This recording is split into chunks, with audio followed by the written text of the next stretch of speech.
Your high-tech water filter is a ticking time bomb. Look at it. Sleek plastic, glowing LED indicators, and a proprietary cartridge that costs more than your first car.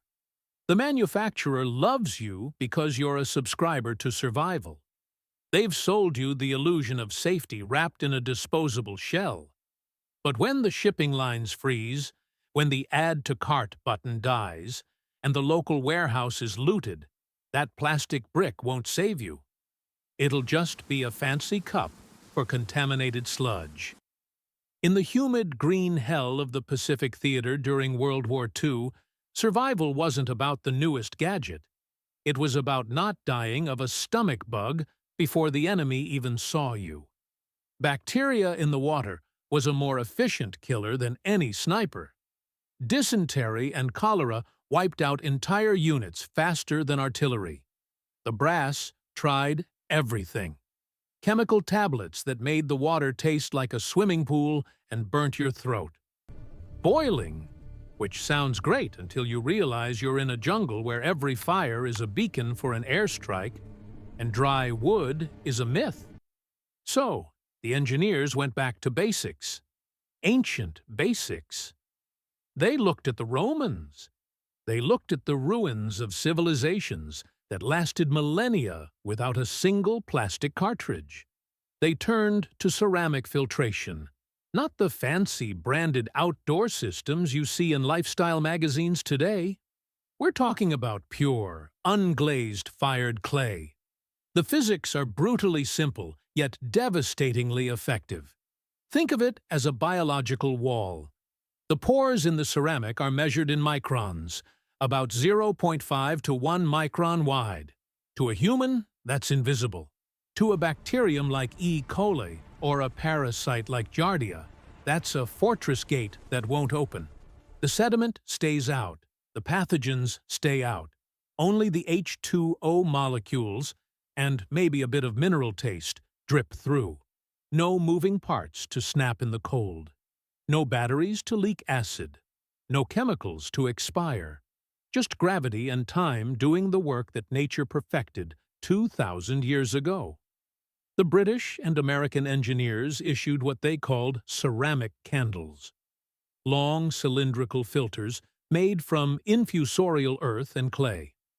A soldier could carry one in his pack. If it got clogged with river muck, he didn't call tech support. He took a stiff brush, scrubbed the outer layer, and it was brand new. Regenerative technology, before the word sustainable, was a marketing buzzword. Tests from that era are mind-blowing. A single ceramic candle could purify over 10,000 gallons of water. Compare that to your kitchen pitcher. 300 gallons if you're lucky, and then the little red light tells you to go back to the store and pay up. But here is the part that makes the prepper industrial complex nervous. You can build this yourself. You don't need a factory. You need a garden center, unglazed terracotta pots, the cheap orange ones that people put geraniums in. They are made of the exact same material. If you take 2 of those pots, stack them, and seal the connection with a bit of food-grade silicone, you have a gravity filter that will outlast any brand name system on the market. Fill the top pot with the nastiest creek water you can find. The clay acts as the barrier. It seeps through the walls, leaving the death-dealing microbes trapped in the ceramic, and drips crystal clear into the bottom pot. Yes, it's slow. A gallon might take 4 hours. But in a grid-down scenario, patience is a survival skill. Does it catch everything? No. Viruses are too small for simple clay. But guess what? Most of those high-priced commercial filters won't stop a virus either without a chemical stage. For the things that actually kill most people in a water emergency, the bacteria and the protozoa, ceramic is the ultimate shield. Modern aid organizations still use this today.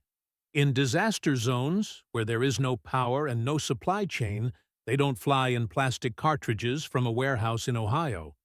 They fire local clay in local kilns. It's unkillable technology. The reason we forgot about this isn't because something better came along. It's because you can't sell a subscription to a clay pot. There's no recurring revenue in a piece of fired earth that works for a decade. Planned obsolescence is the only reason you're still buying plastic filters. So next time you're at the hardware store, look past the shiny gadgets. Look at the garden section. The same technology that kept the Roman aqueducts safe is sitting there, disguised as a planter, waiting for the moment the cheap cartridges stop arriving. Knowledge is the only thing that doesn't run out of batteries. Stay hydrated. Stay hidden. This is Grid Zero.